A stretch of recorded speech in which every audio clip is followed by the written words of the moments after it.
6 படை வீடுகளில் 2ஆம் படை வீடு திருச்செந்தூர். இத்திருச்செந்தூரின் சிலை வரலாறு 3ஆம் பகுதி. பல ஆண்டுகளுக்கு முன் மார்த்தாண்ட மகாராஜா திருவனந்தபுரத்தில் ஆட்சி செய்து வந்தார். திருவனந்தபுரத்தில் இருப்பவர்களுக்கும் திருச்செந்தூர்புரத்தில் இருப்பவர்களுக்கும் பெண் கொடுக்கல் வாங்கல் முறை இருந்தது.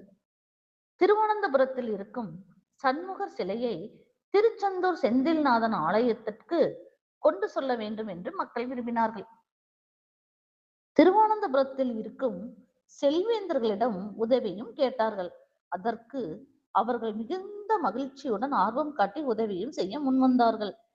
பின் ஒரு நாள் இரவில் மூங்கில் கம்பியில் ஊஞ்சல் பல்லாக்கு போல் ஒன்று செய்து அதில் சண்முகர் சிலையை வைத்து துணியால் மூடி திருச்செந்தூர் நோக்கி சென்று கொண்டிருந்தார்கள். அதற்குள் சண்முகர் சிலையை காணவில்லை என்று வதந்தி மார்த்தாண்ட மகாராஜா வரை சென்றது.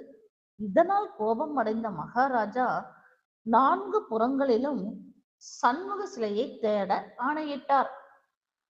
அன்றிரவு மகாராஜா கனவில் சண்முகர் தோன்றி, என்னை என் பிள்ளைகள் சரியான இடத்திற்கு கொண்டு செல்கின்றனர், கவலை வேண்டாம். நீ என்னை காண வேண்டும் என்றால் திருச்செந்தூர் வா என கட்டளையிட்டார். மகாராஜா நிம்மதி பெருமூச்சு விட்டார். சண்முக சிலையை பல்லாக்கில் சுமந்து வரும் அடியவர்கள் ஒரு இடத்தை அடையும் போது விடிந்து விடுகிறது.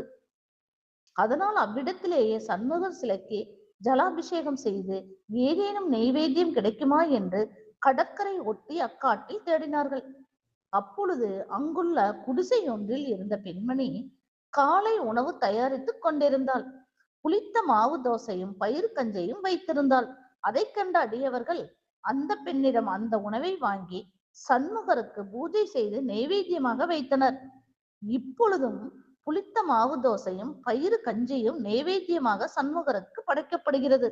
பின் அவர்கள் அங்கிருந்து திருச்செந்தூர் சென்று சண்முகர் ஆலயத்தில் வைத்து வழிபட்டு வந்தார்கள். இதன் தொடர்ச்சி அடுத்த பதிவில் பார்க்கலாம். வெற்றிவேல் முருகனுக்கு அரோகரா.